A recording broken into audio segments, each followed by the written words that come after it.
Hello everyone. पिछले video में हम लोग एक एक्सपेरिमेंट देखे थे सिंपल पेंडुलम का। ठीक है, आज हमको एक एक्सपेरिमेंट पढ़ना है ना कि हमको किसी गिवन ऑब्जेक्ट का ना मास निकालना है, क्या यूज़ करके, एक मीटर को स्केल को यूज़ करके ना। ठीक, अब देखिए इसमें क्या है ना, हमको मास निकालना है। ठीक है, हमको मास निकालना है किसी भी ऑब्जेक्ट का यूजिंग अ मीटर स्केल। ठीक है, मीटर स्केल को यूज़ करके। ठीक है, और by using principle of moment. ठीक, तो मीटर स्केल क्या होता है पहले ये जान लीजिए। कपड़ा वपड़ा लेंथ मेजर करने के लिए ना कभी भी हम लोग मीटर स्केल यूज़ करते हैं। जो अपने बॉक्स में स्केल यूज़ करते हैं वो 15 सेंटीमीटर का होता है। ठीक है, मीटर स्केल आप यूज़ करेंगे ना, मीटर स्केल। ठीक है, तो मीटर स्केल एक ऐसा स्केल होता है जिसका लेंथ हमारा 1 मीटर होता है। 1 मीटर कह लें या तो 100 सेंटीमीटर ना, 0 से लेके यहाँ पे 100 तक मार्किंग होती है। अब बीच बीच में इसके गैप्स होते हैं। ठीक है, ऐसे हमारा 10 सेंटीमीटर का गैप होता है, 1 सेंटीमीटर, मिलीमीटर वगैरह भी दिया होता है। ठीक, और सारे क्वेश्चन में ना हम लोग ये मान के चल रहे हैं कि जो हमारा मीटर स्केल है वो यूनिफॉर्म है। यूनिफॉर्म है मतलब हर जगह मास इक्वली डिस्ट्रीब्यूटेड है। ठीक, अच्छा, जो मीटर स्केल का मास होता है, ये रॉड हमारा, ये जो मास होता है यूनिफॉर्म है। ठीक, ये जो स्केल है यूनिफॉर्म है। अगर यूनिफॉर्म है तो अगर इसकी वेट की बात करें तो इसका वेट हमेशा सेंटर में लगेगा। ठीक है, इसके सेंटर में बीचों बीच में, मतलब कितने मार्किंग पे लगेगा, 50 सेंटीमीटर मार्किंग पे लगेगा। ठीक है, एक छोटी सी बात ये समझ में आ गई। ठीक, अब दूसरी बात कहा कि अगर किसी ऑब्जेक्ट को ना कह दिया 30 सेंटीमीटर मार्किंग पे रख दें। ठीक है, अगर 30 सेंटीमीटर मार्किंग पे रखेंगे आप तो इसके मिडिल पॉइंट से ये 20 सेंटीमीटर है, ये थोड़ा समझिएगा। कह रहा है किसी ऑब्जेक्ट को ना 90 सेंटीमीटर मार्किंग पे रखें। ठीक है, अगर 90 सेंटीमीटर मार्किंग कह रहा है मतलब मिडिल वाले से ये 40 सेंटीमीटर कह रहा है। ठीक है, इस बात का थोड़ा मीनिंग समझिएगा। तो ये हमारा इंफॉर्मेशन हो गया मीटर स्केल का।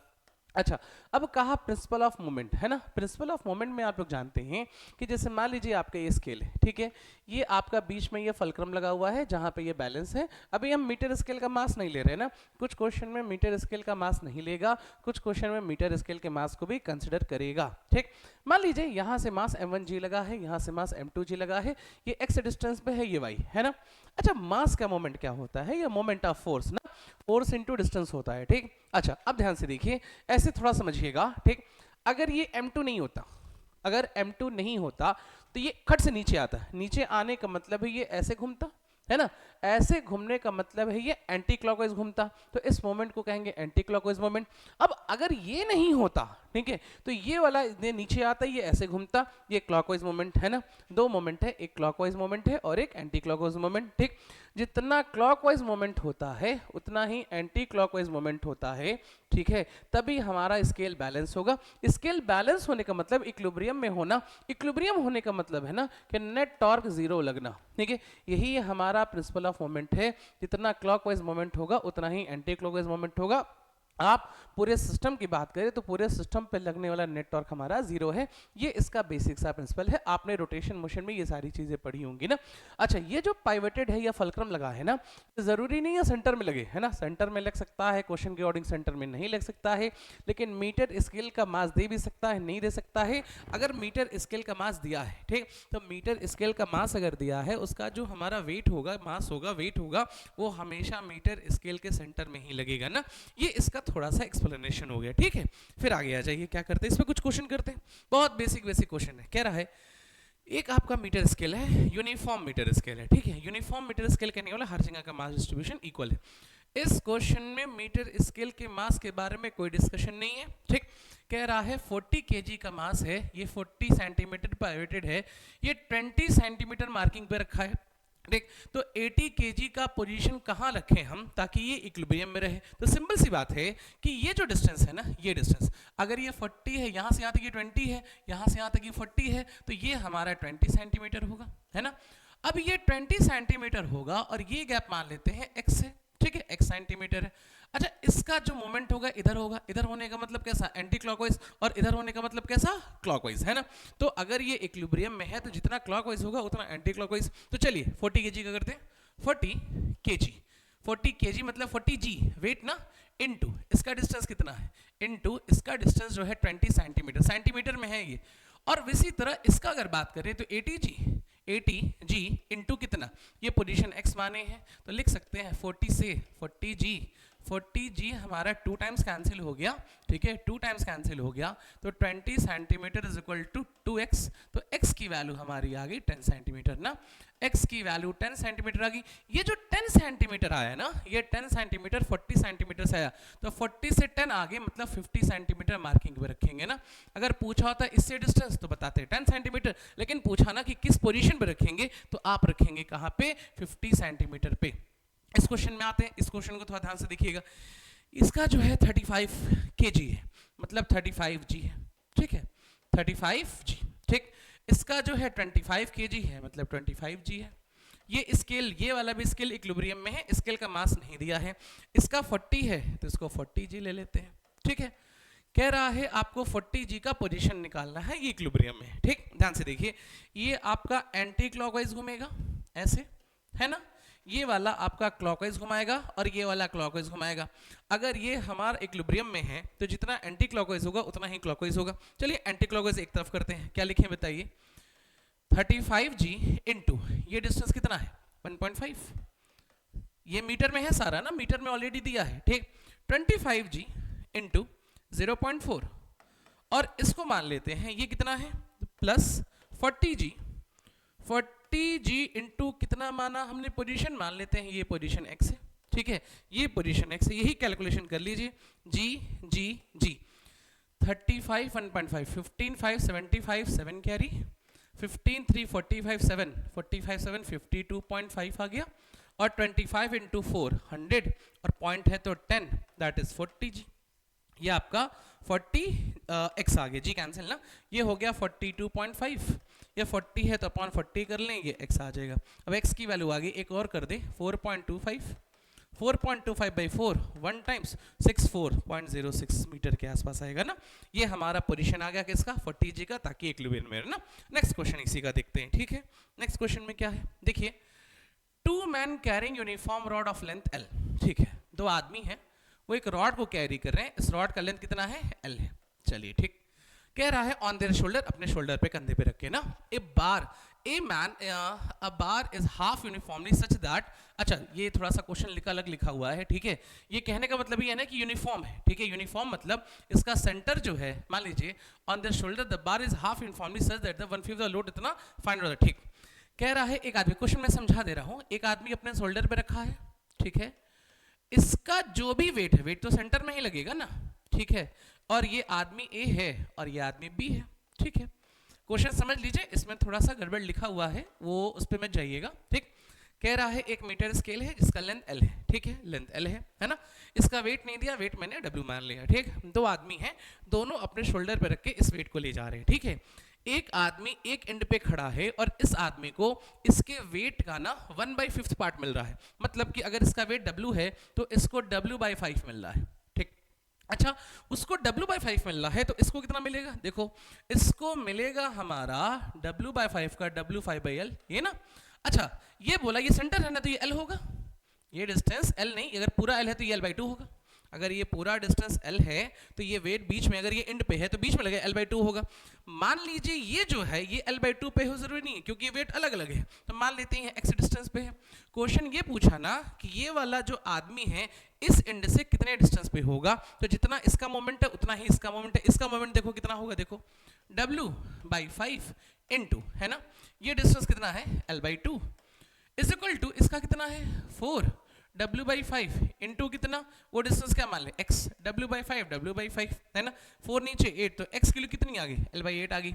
x की वैल्यू L/8 आई है W से, लेकिन क्वेश्चन में W से नहीं पूछा है, क्वेश्चन में दूसरे एंड से पूछा है। तो ये पूरा डिस्टेंस देखें इस आदमी से, तो जो डिस्टेंस होगा वो आपका डिस्टेंस कितना होगा, देखिए L/8 ये डिस्टेंस आया, अब प्लस क्या L/2, एलसीएम कितना आ गया 8, तो L और ये 4L कितना आ गया 5, L/8 आंसर आ गया। ये हमारा पोजीशन आ गया दूसरे वाले मैन का पहले वाले एंड से ना, जितना क्लॉकवाइज था उतना एंटी क्लॉकवाइज। चलिए नेक्स्ट करते हैं। कह रहा है if there is a metre scale of mass 300 gram, एक मीटर स्केल है, मीटर स्केल मतलब 100 सेंटीमीटर, जिसका मास कितना है 300 ग्राम, पाइवटेड एट 60 सेंटीमीटर, ठीक। सुनिएगा, ये मीटर स्केल है, ये मीटर स्केल पाइवट कर दिया गया, मतलब बार फलक्रम लगा दिया, कितने पोजीशन पे 60 सेंटीमीटर पे लगा दिए, ठीक है। और कह रहा है इसका खुद का वेट 300 ग्राम है। खुद का वेट अगर 300 ग्राम है तो स्केल का खुद का वेट उसका सेंटर ऑफ मास पे लगता है, और ये मीटर स्केल 100 सेंटीमीटर है तो 50 सेंटीमीटर पे लगेगा। चलिए 50 सेंटीमीटर पे लगेगा, और इसका वेट 300 है तो 300 जी कर लें। आगे बढ़ते हैं, ठीक। प्लेस डेटा मार्किंग, अच्छा अ मास ऑफ 400 ग्राम, 400 ग्राम कहाँ रख दिया 90 सेंटीमीटर पे, 90 सेंटीमीटर मार्किंग पे रखा है ना। कितना ग्राम 400 ग्राम, तो इसका कितना हो जाएगा 400 जी आ जाएगा। कह रहा है फाइंड पोजीशन ऑफ 600 ग्राम, है ना। 600 ग्राम का पोजीशन फाइंड करना है ताकि पूरा स्केल किसमें रहे, इक्विलिब्रियम। थोड़ा सा सुनिएगा ना, ये यहां से कितने गैप पे देखिए 50 है 60 है तो ये 10 सेंटीमीटर होगा, ये 10 है, ये आपका 60 है, ये 90 है, 60 90 ये 30 सेंटीमीटर होगा। अभी हम इसकी बात नहीं कर रहे, 600 वाली की बात नहीं कर रहे। इसका जो मोमेंट होगा 300 इंटू 10 दैट इज 3000, जी भी रख लेंगे ना। इसका 430 12,000, ये घुमाएगा आपका एंटी क्लॉकवाइज, ये घुमाएगा क्लॉकवाइज, और क्लॉकवाइज का मोमेंट ज्यादा है, मतलब कि इसको बैलेंस कराने के लिए, ये ज्यादा है ना, ये वाला का इसका मोमेंट कम है, इसका मोमेंट ज्यादा है, मतलब इस वाले को यहां कहीं रखना होगा, ठीक है। तो इसका वेट क्या रख लें 600 जी, और कितने पे रख लें, मान लेते हैं x पे रख लें।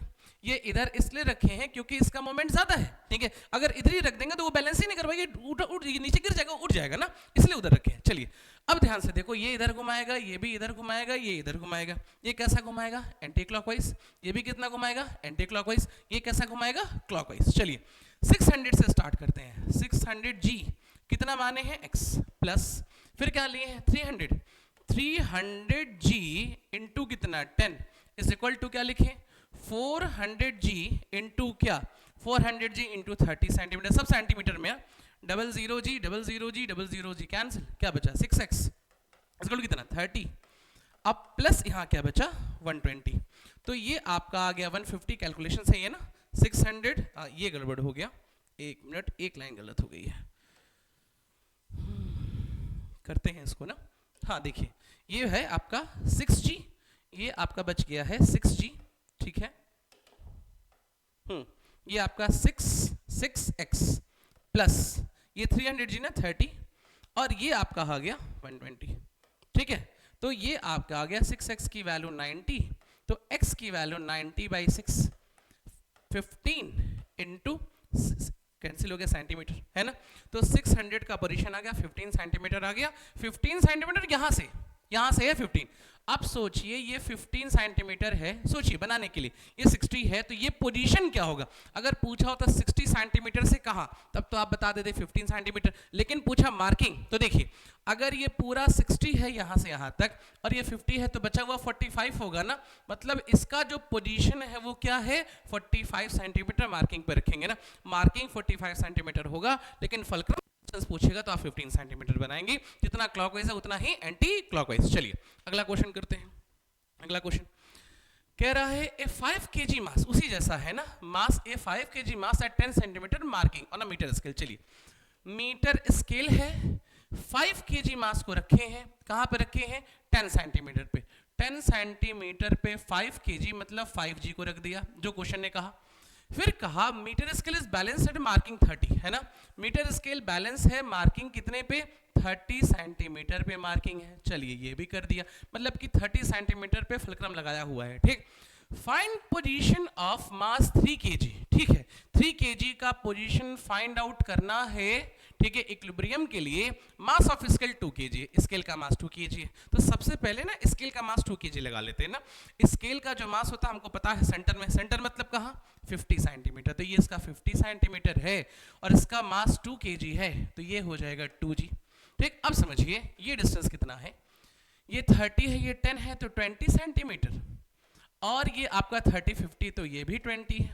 चलिए अगर ये 20 5G into 20 that is 100G, 100G ना, और 100G कैसा, ये आपका आ गया एंटी क्लॉकवाइज, और ये कितना 2G इंटू 20 40G, ये कैसा आ गया क्लॉकवाइज, कौन सा ज्यादा है एंटी क्लॉकवाइज, एंटी क्लॉकवाइज ज्यादा है तो ये इधर मुड़ जाएगा, इधर मुड़ेगा तो हमको बैलेंस यहां करना पड़ेगा, मतलब कि 3 kg को यहीं कहीं रखें, मतलब 3G, और कितने पे रख लें x पे रखें ना, तो ये इधर घुमाएगा, ये दोनों इधर घुमाएंगे, जितना क्लॉकवाइज होगा उतना ही एंटी क्लॉकवाइज होगा। तो चलिए बैलेंस करते हैं, क्या लिखें 5G into 20 is equal to क्या 2G into 20 plus 3g into क्या x, ठीक है, रख लेते हैं g 100 is equal to 40 plus 3x, है ना, ये आ गया 60 इज इक्वल टू 3x, तो x की वैल्यू आपकी आ गई, कितनी आ गई 30 सेंटीमीटर ना, x की वैल्यू 30 सेंटीमीटर। यहां से देख लेते हैं एक बार और कैलकुलेशन,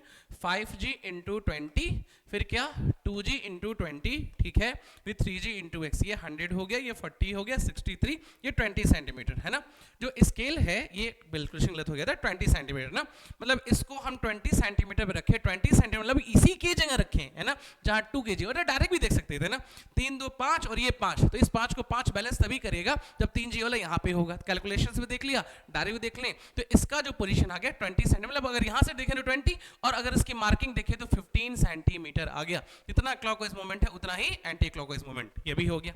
एक और क्वेश्चन कह रहा है a false balance have equal arm, ठीक है, an object has a mass इतना इतना, ठीक है, कह रहा है ना जैसे जो तराजू, ये क्वेश्चन अच्छा है सुनिएगा, तराजू लेते हैं ना ऐसे, है ना, एक पैन ऐसे होता है, एक पैन ऐसे होता है, उसमें वेट लगे होते हैं ना, आपको जैसे कुछ सब्जी खरीदी है, कुछ खरीदनी है, 1 किलो लेना आपको, तो 1 किलो यहाँ रखेगा और उतनी ही सब्जी यहाँ रखेगा, और दोनों अगर ये कांटा बीच में है तो बैलेंस रहेगा, ठीक, लेकिन कहते हैं दाढ़ी मारना या चोरी करना, ठीक है, चोरी करने के लिए ना इधर का वेट कुछ बढ़ा देते हैं, तो तोलेंगे तो वो 1 किलो, लेकिन वो 800-700 ग्राम रहेगा, मतलब कि जितना एक्चुअल वेट मेजर करना चाहिए उतना एक्चुअल वेट या मास नहीं होता, उससे कुछ कम होता है, उसको हम लोग कह रहे हैं फॉल बैलेंस, ठीक है।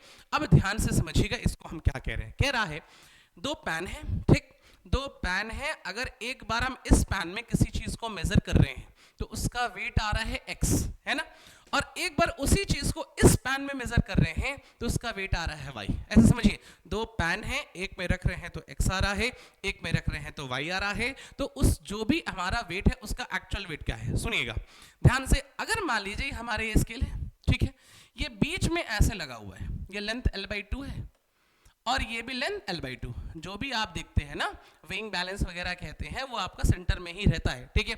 अब मान लीजिए आपने इधर रखा x को, तो ये x इधर आ गया, और इसको मेजर करने के लिए आप कुछ मास भी तो रखोगे, 1 किलो 2 किलो रखते हो ना, तो वो mg इधर रख लिया, ठीक।